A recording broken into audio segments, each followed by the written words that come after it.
সন্তান যদি একটু দোয়া করে, দোয়াটার সাথে সাথে কবরে পৌঁছে যায়।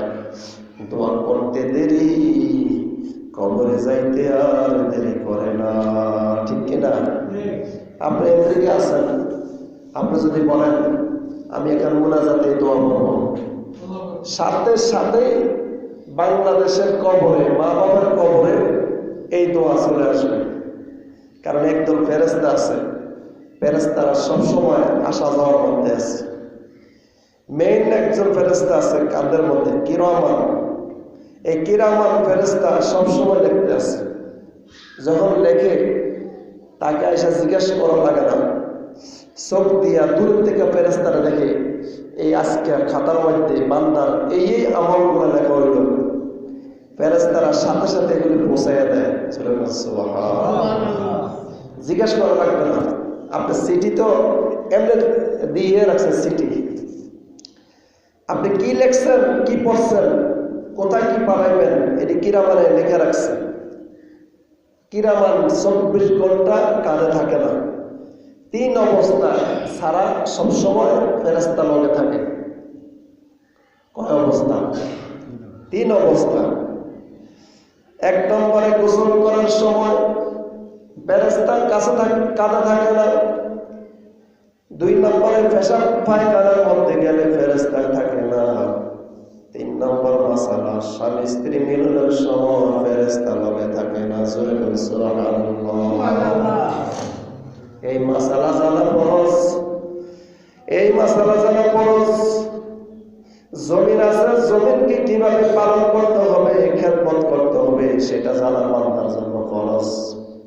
জমিনে বন্ধুয়া দিয়া মালিককে জাহান্নামে নিয়ে যাইবে, আর জাহান্নামে নিয়ে যাওয়া জমিনের জন্য ফরজ। জমিন যদি হেফাজত না করি, জমিনে আল্লাহর কাছে বদদোয়া দেয়। ঠিক কিনা? জমিন আল্লাহর কাছে বদদোয়া দিবে। আপনার শরীরের হেফাজত যদি না করে, এ দেহ শরীর 360টা জোড়াগিরা আল্লাহর কাছে বদদোয়া দেয়। সেই বদদোয়া কিরামানে লেখে। তো কিরামানে কয়, কাতিবিন তুই ঘুমাই আছ, লেখ। বান্দা যখন 10 বার বিচার দেয়, তখন কাতিবিনে একটা গুনাহ মাত্র লিখতে পারে। আর কিরামান যখন বান্দা যখন একটা নেক করে, একবার আল্লাহরে ডাকে, কয়বার? একবার আল্লাহরে ডাকতেছে, 10টা নেক কিরামান লিখে ফেলেছেন। কাতিবিন বান্দাদের মধ্যে 10টা গুনাহ করলেই একটা গুনাহ মাত্র লেখার অনুমতি আছে। সুবহানাল্লাহ। 10টা গুনাহ করলেই একটা মাত্র লেখার অনুমতি আছে। আর ডাইন কাঁধের ফেরেশতা হলো পারমিশন, আল্লাহর পক্ষ থেকে একটা নেক করলেই 10টা নেক লিখতে হবে। কথাটা বুঝেছে আমাদের?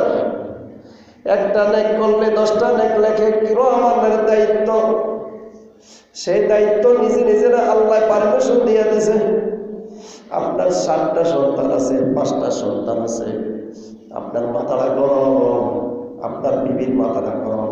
এই ছেলে কথা শোনে না, ওই ছেলে কথা শোনে না, ওই মায়ের কথা শোনে না, ওই ছেলে কথা শোনে না, ছেলের বউরের কথা শোনে না, মা বাবার মাথা গরম। আল্লাহ বলেন, গোটা মাখলুকটার মালিক আমি আল্লাহ, গোটা মাখলুকটার মালিক আমি আল্লাহ। ঠিক কিনা? গোটা মাখলুকের মালিক আল্লাহ।